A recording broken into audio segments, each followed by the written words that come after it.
Order. Mr. President, earlier this week, I outlined four main topics that I hope to hear the President discuss in his State of the Union address. Today, I'd like to talk in more detail about one of those items, and perhaps the most challenging: restructuring Medicare, Medicaid, and Social Security to preserve them for current and future generations. In Washington, these three programs fall into the category of spending, mandatory spending, meaning that they are not contingent on annual congressional review or funding. Instead, they're based on formulas that have already been written into law, and therefore this spending occurs automatically as if it's on autopilot. So anyone who becomes eligible for the program based on the requirements in the law automatically qualifies for the benefits. And we don't have the ability on a year-to-year basis to review or change this. We can only make structural changes and reforms to the program as necessary. Today, these items make up a majority of government's annual budget. And this is because when these programs were implemented, they did not take into account the remarkable and wonderful increase in the lifespan of Americans, nor the impact of the post-World War II baby boom generation.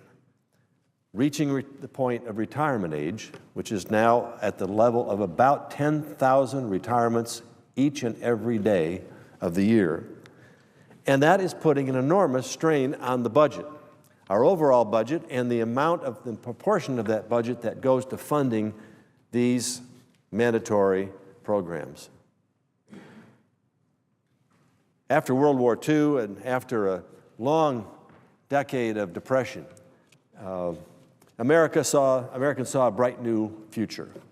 And they came home from the war and they began to start families. And millions upon millions and millions of children were born in a period between 1945 and 1950 or the early 50s. And this is the so-called baby boom generation. Now, initially when they were born, certain industries came into play. If you were in the diaper business, suddenly you were in a boom business. Or cribs and strollers, and then tricycles, and then bicycles. These children moved on to the age where they began to enter elementary school, and we built schools all over the country to accommodate this bulge of new parts of our human species working their way through the system. And then it was junior highs, and then we needed to enlarge our high schools, and new colleges and universities sprung up across the land. Upon graduation, they found jobs, and it was time to start their own families. And housing boomed. And throughout the whole lifespan of this baby boom generation, there have been enormous economic changes to adapt to this massive amount of people working their way through life and becoming such an integral part of the American dream and the American history. So, we often talk now about this issue in cold, hard facts, because this generation is reaching retirement age, and as I said, moving into retirement, and qualification, therefore, for Social Security and Medicare coverage in massive numbers, 10,000 or more a day.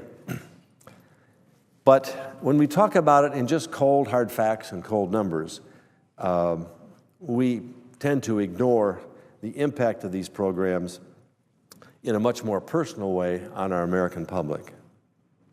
Becoming eligible for the programs we're talking about here means access to health care during a more difficult time of life. You no longer are perhaps covered by your employer because you have made the decision to retire or reach retirement age. And there are health care issues as we age that which we wish didn't happen, but they come on in ever-increasing intensity. It means grandparents having enough money to travel to see the kids and a new grandbaby. It means men and women who've worked hard all of their lives to provide for their families, finally having the financial freedom to take some time off and retire. Hoosiers and Americans all across this land have paid into the system all through their working years. They rely on these health and retirement security programs and its benefits. These are honest, hardworking men and women who have been told that if they made contributions through their paycheck to these programs, they would become eligible at a certain age for a certain standard of coverage, and they expect to receive that. So the challenge before us today is to make sure that these benefits continue to be available to both current and future recipients. But as we examine our nation's current fiscal state, we all need to come to terms with the fact that these programs will not be available in their current form if we don't make some necessary changes. The Heritage Foundation reports that mandatory spending is increasing at almost 6 times faster than all other spending. In other words, spending on Medicare, Medicaid, and Social Security is growing faster than all of our spending on defense, education, infrastructure, medical research, food and drug safety, homeland security, and I don't begin to have the time to list all the various functions of spending that go toward reaching out and meeting the needs of this country. The Nonpartisan Congressional Budget Office reported this month that spending on these programs and interest on the debt will consume 91% of all federal revenues 10 years from now.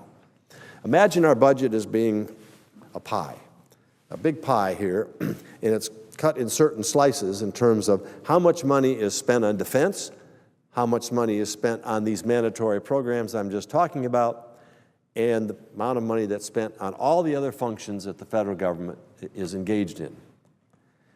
That part of the pie that provides for the automatically entitled mandatory spending benefits is growing at a rate which is unsustainable. It is ever shrinking the defense and non-discretionary part, everything else we spend money on, and we spend too much money on too many things, and so we're going to have to be very careful, and I've talked about this many times in terms of how we spend and allocate those funds in the future. But unless we address this runaway mandatory spending issue, we're not going to be able to have the funds to do even essential, constitutionally mandated, like providing for our national security and making funds available for paving roads or healthcare research or education or whatever else we feel that it's appropriate for our federal government to engage in. Furthermore, this mandatory spending has enormous impacts on our young people. In a recent New York Times column titled Carpe Diem Nation, David Brooks wrote about 2 ways spending on health and retirement security programs not only threatens our economic growth, but hurts young people.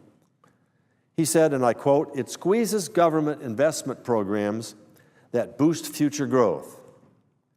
And secondly, the young will have to pay the money back." He goes on to say, and I quote again, "To cover current obligations according to the International Monetary Fund, young people will have to pay 35% in more taxes and receive 35% fewer benefits." And that's the plight we are in. That's a situation we are in. These are the cold, hard facts. This is the math that we have to deal with. But we have to do so understanding that how we deal with this directly affects people's lives, directly affects the benefits that they rely on for their retirement and for their health care. So the challenge before us is to understand that if we don't do something, this 35% higher taxes and 35% fewer benefits on our young is not only unacceptable, I think it's, in my opinion, immoral. Immoral for our generation and for this Congress and our executive to leave our children and grandchildren in such a position without doing something about it. And so the challenge before us and the goal this body should be striving for is finding common ground, not on how to eliminate these programs, but on how to save these programs, while at the same time ensuring that we have adequate resources to finance the essential and necessary functions of the federal government. That starts with our constitutional obligation to provide for the national security and the security of the American public. as well as providing for the general welfare. Republicans and Democrats, liberals and conservatives have recognized that we need to restructure Medicare, Medicaid, and Social Security if we are serious about putting this country on sounder fiscal footing and if we are going to be able to keep these programs from becoming insolvent. And hopefully, there are members on both sides of the political spectrum that agree that we need to make the changes now in order to avoid more painful changes later. We have been postponing this action and these needed legislative processes for decades. It's always been, it's too hot to handle. It's too politically damaging. It might put us in a political jeopardy. The President, in his State of the Union address, said it's time that we put the interest of our nation ahead of our own personal political interest. I couldn't agree more. That's what we should always be doing. But we have not done that when it comes to this critical issue that has such an enormous impact on everything we do and such an enormous impact on people who have saved all of their lives and on future for the benefits that they are promised when they retired or became a certain age. And the young people of this country who are coming out of school, starting a family, getting a job, hoping to also participate in the American dream, owning a home and raising a family and having the freedom that our country provides us in ways that no other country ever has and perhaps ever will. We're just so blessed to have been born in this country, to live in this country, and to have the freedom and the possibility of achieving our dreams. But all those are in jeopardy if we don't address this situation. So for decades now, we have known what was coming. We have seen this bulge of baby boomers move through the entire life cycle and now reaching retirement age. But we have postponed over and over and over. We have come up with short-term solutions over and over and over and failed to come up with any solutions over and over and over. Time is now. We are at the point where if we don't do something now, the prediction of David Brooks is going to take place. Our young people are going to be saddled with ever higher taxes to hold up a system that's going to only be able to deliver ever lower benefits. So as we consider the right path to move forward, we need to acknowledge that any bipartisan congressional effort to reform and preserve these programs will be unsuccessful unless the President shows a willingness to get involved and engage fully in this effort. I believe he understands the magnitude of the issue because he has said, and I quote, "I refuse to leave our children with a debt they cannot repay." We all want a government that lives within its means. We need to get our fiscal house in order now. We cannot kick this can down the road. We're at the end of the road, said the President of the United States. In comments made when he was a senator, comments he made when he was a candidate for president, and comments he made when he was president during his first 4 years, and comments he made subsequent to that in his inaugural address and in his recent State of the Union address. But we need more than talk. We need engagement. We need engagement of the President if we're going to make these difficult decisions to put our country on a better fiscal path and to save these programs for those who have put their hard-earned work and money into them and now qualify for those benefits.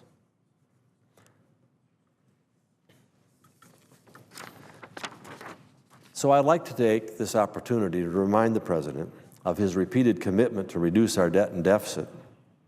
I want to remind him of the many times he has talked about the need to fix Medicare, Medicaid, and Social Security. But now, Mr. President, what I'd like to say is this. We need more than your soaring rhetoric, more than the promises you made. We need your direct engagement if we're going to address this fiscal crisis and essentially do what I think all of us know we need to do. We basically have two options. We can continue with the status quo and wait until the moment that a crisis hits. No longer can send out the checks. Must raise taxes once again to cover a program which should have received needed reforms. Or at the point where the programs become saving. Or the alternative is we can come together and commit to the American people that we will act and no longer avoid or delay the challenging but necessary task of fixing these programs to save them for future generations. Mr. President, I stand ready, I trust my colleagues stand ready, to address this issue now, and we're asking you to stand with us. Let's do what we all know we need to do to restore our nation to fiscal health, to save these programs from insolvency, to grow our economy and get Americans back to work. Mr. President, the time is now. I yield the floor.